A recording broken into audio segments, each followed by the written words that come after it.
مسیح کے خوبصورت اور جلالی نام میں تمام دیکھنے اور سننے والوں کو پاسٹر نعیم حکمت کی طرف سے سلام پہنچے۔ مسیح یسوع میں میرے عزیز بہنوں، بھائیوں، بزرگوں، بچوں، پچھلی ویڈیو میں ہم نے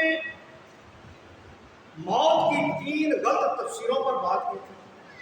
آج ہم دنیا کے سب سے پہلے اور سب سے بڑے جھوٹ پر بات کریں گے۔ اس سے پہلے کہ ہم دنیا کے سب سے پہلے اور بڑے جھوٹ پر بات کریں، اگر آپ ہمارے چینل پر نئے ہیں اور آپ بائبل مقدس اور جنرل نالج کے دلچسپ بابرکت ٹاپک پر سننا، سیکھنا، جاننا چاہتے ہیں تو سب سے پہلے ہمارے چینل کو سبسکرائب کر لیں، بیل آئیکن کو ضرور پریس کریں تاکہ آنے والی ویڈیو کی اپڈیٹ آپ کو ملتی رہے۔ اور میرا ایمان ہے چینل کو سبسکرائب کرنا آپ کے لیے برکت کا، خوشی کا، علم میں ترقی کا اور سوچ میں تبدیلی کا باعث ہو۔ آئیں پھر دنیا کے سب سے پہلے اور بڑے جھوٹ پر بات کرتے ہیں، اور اس کے لیے ہم 2 حوالے تلاوت کرتے ہیں جو پہلے بھی ہم پڑھ چکے ہیں۔ سب سے پہلا حوالہ ہم پیدائش کی کتاب 3 باب اس کی پہلی 4 آیات کو تلاوت کریں۔ وہاں پر لکھے ہے، اور سانپ ان دستی جانوروں سے جن کو خدا نے بنایا تھا چلا تھا، اور اس نے عورت سے کہا، کیا واقعی خدا نے کہا ہے کہ باغ کے کسی درخت کا پھل تم نہ کھانا؟ عورت نے سانپ سے کہا، باغ کے درختوں کا پھل تو ہم کھاتے ہیں، پر جو درخت باغ کے بیچ میں ہے اس کے پھل کی بابت خدا نے کہا ہے کہ تم نہ تو اسے کھانا اور نہ چھونا ورنہ مر جاؤ گے۔ تب سانپ نے عورت سے کہا کہ تم ہرگز نہ مرو گے۔ اس کے ساتھ ایک اور حوالہ اپنے رہنمائی کے لیے پڑھتے ہیں، پیدائش 2 باب اور اس کی آیت نمبر 16 اور 17، اور وہاں پر لکھا ہے، اور خدا نے آدم کو حکم دیا اور کہا کہ تو باغ کے ہر درخت کا پھل بے روک کو کھا سکتا ہے، لیکن نیک و بد کی پہچان کے درخت کا کبھی نہ کھانا، کیونکہ جس روز تم نے اس میں سے کھایا تو مرا۔ واضح خدا نے کہا جس روز تو کھایا یا کھائے گا تو مرا، تو مرے گا، مگر ابلیس نے کہا تو ہرگز نہ مرے گا۔ ابلیس کا مطلب تھا جو کچھ خدا کہہ رہا ہے وہ بالکل سراسر جھوٹ ہے، جو کچھ میں تمہیں بتا رہا ہوں، جو کچھ میں تمہیں کہہ رہا ہوں وہ حقیقت میں سچ ہے۔ حالانکہ ابلیس بذات خود جھوٹ بول رہا تھا۔ اب سوال پیدا ہوتا ہے، کیا موت مکمل انسان پر آتی ہے یا پھر آدھے انسان پر آتی ہے، یا صرف اور صرف بدن کے لیے موت مقرر ہے یا پھر روح کے لیے بھی مقرر ہے؟ آئیں اس حقیقت کو جاننے اور سمجھنے کی کوشش کرتے ہیں کہ کیا صرف اور صرف بدن مرتا ہے یا پھر اس کے ساتھ ساتھ روح بھی مرتی ہے۔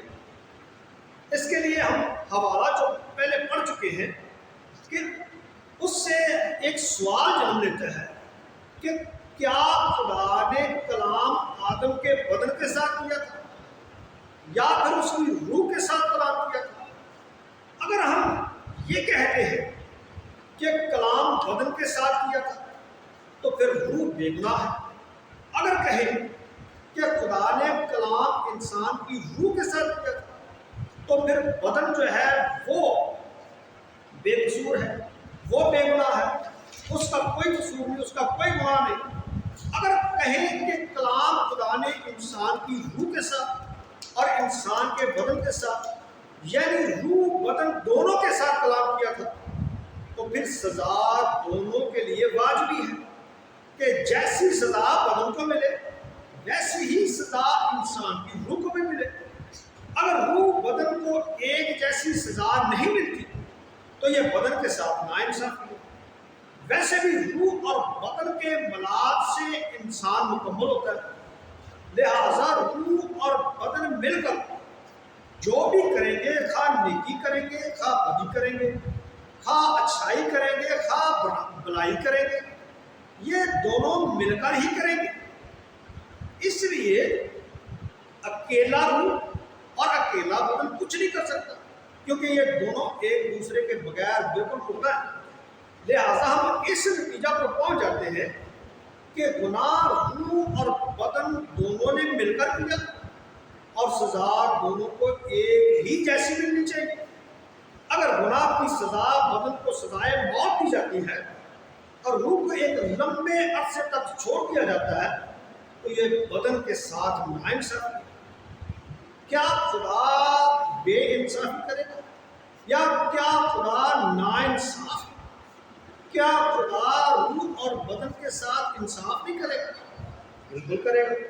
اگر لمبے عرصہ تک بدن کو سزا ملتی رہے یا بدن سزا کی حالت میں رہے یا مر جائے یا موت کی حالت میں رہے یا فنا ہو جائے اور عدالت کے دن اکیلے بدن کو یا روح کو دوبارہ زندہ کر کے تو انہیں پھر دوبارہ سزا دی جائے تو یہ بدن کے ساتھ بری ناانصافی ہوگی۔ مطلب اگر لمبے عرصے تک بدن کو سزا کی حالت میں رکھا جاتا ہے اور عدالت کے دن پھر اسے ایک سزا سے نکال کر ایک دوسری سزا میں چھوڑا جاتا ہے یا رکھا جاتا ہے تو اسے دوسری بار پھر سزا دی جاتی ہے تو یہ بدن کے ساتھ بری ناانصافی ہوگی۔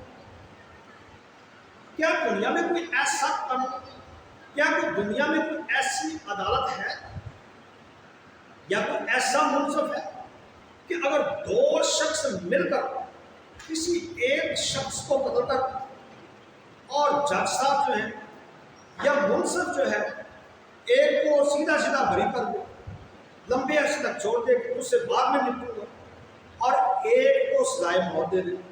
یہ اندھا قانون ہے، یہ سمجھ سے باہر ہے۔ لہذا واضح ہوتا ہے کہ بدن اور روح دونوں سٹل ہوتے ہیں، دونوں پر موت آتی ہے، کیونکہ زبور 104 اور اس کی آیت نمبر 29 میں اس بات کی وضاحت کی گئی ہے۔ پڑھیے، لکھا ہے، تو اپنا چہرہ چھپا لیتا ہے اور یہ پریشان ہو جاتے ہیں، تو ان کا دم روک لیتا ہے اور یہ مر جاتے ہیں اور پھر مٹی میں مل جاتے ہیں۔ یاد رہے، اس سے واضح ہو جاتا ہے کہ انسان کی روح اور بدن دونوں کو بریک کیا جاتا ہے یا دونوں کو سٹل کیا جاتا ہے۔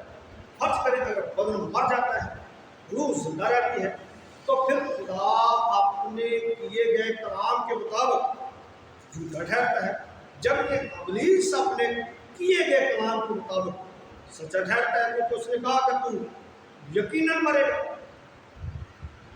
تو ہرگز نہ مرے گا۔ اگر بدن مر جاتا ہے، روح زندہ رہتی ہے، تو پھر موت کا کیا مطلب؟ اگر انسانی روح زندہ رہتی ہے تو پھر زندہ کرنے کا کیا مطلب ہے؟ اگلی ویڈیو میں ہم کیا روح سچ مچ خدا کے پاس واپس چلی جاتی ہے اس پر بات کریں گے۔ تب تک کے لیے آپ سے اجازت چاہیں گے۔ خدا برکت دے، آمین۔